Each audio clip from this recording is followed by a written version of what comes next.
이재명 더불어민주당 대선 후보의 싱크탱크인 성장과 통합이 공수처에 내란죄 수사권을 부여하고 관련 사건에 대해 소급 적용할 수 있도록 검찰 개혁 방안을 공약화하고 있습니다. 이는 윤석열 관련 내란 혐의 수사를 공수처 주도로 진행하기 위한 기반입니다.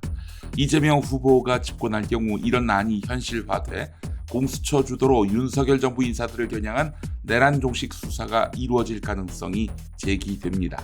한편 보고서에서는 공수처 검사 인원과 검사의 임기 확대, 검찰 기소권과 수사권의 분리, 즉 중대범죄수사청 신설 등의 내용도 담겼습니다.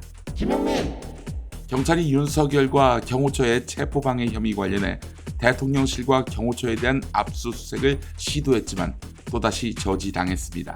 이는 12.3 내란 수사 이후 6번째 압수수색 무산 사례입니다. 경찰은 윤석열이 체포를 막으려 총기 사용까지 검토 지시한 정황을 포착했고 관련 증거 확보를 위해 비화폰 서버와 CCTV 영상 등을 요구했지만 대통령실은 형사소송법을 근거로 거부했습니다. 증거 인멸 우려 속에 자료 확보와 김성훈 등 관련자 직무 정지가 시급하다는 지적이 나옵니다. 윤석열은 군을 선호했지만 실제 군 복무 경험은 없었고 군에 대한 이해도 부족했습니다.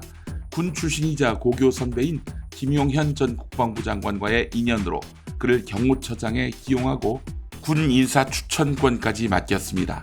김용현 전 장관은 인맥 중심의 인사를 단행하며 핵심 요직의 측근들을 배치했고 이는 12.3 비상계엄령 사태의 배경이 됐다는 분석이 나옵니다.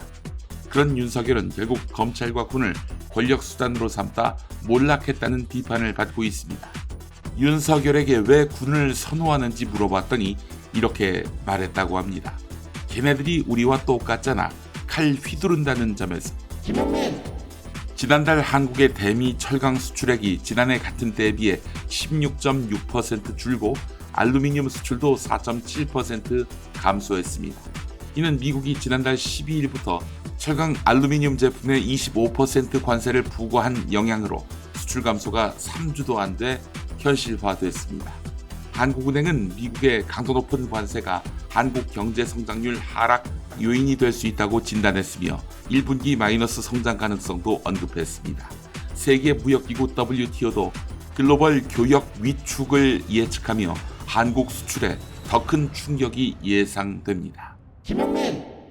감사원은 문재인 정부가 임기 전반에 걸쳐 주택, 소득, 고용 통계를 청와대 지시에 따라 조직적으로 조작했다고 밝혔습니다.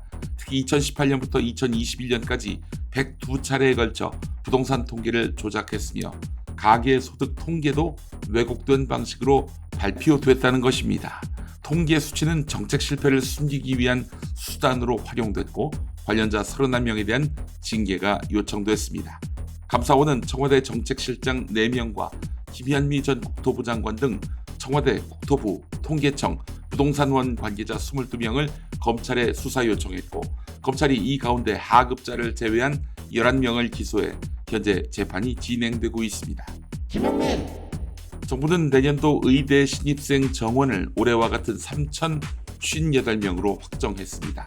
의대생 전원 복귀를 조건으로 제시했지만 평균 수업 참여율이 25.9%에 불과한 상황에서 조건을 충족하지 못했음에도 백기를 든 모양새입니다.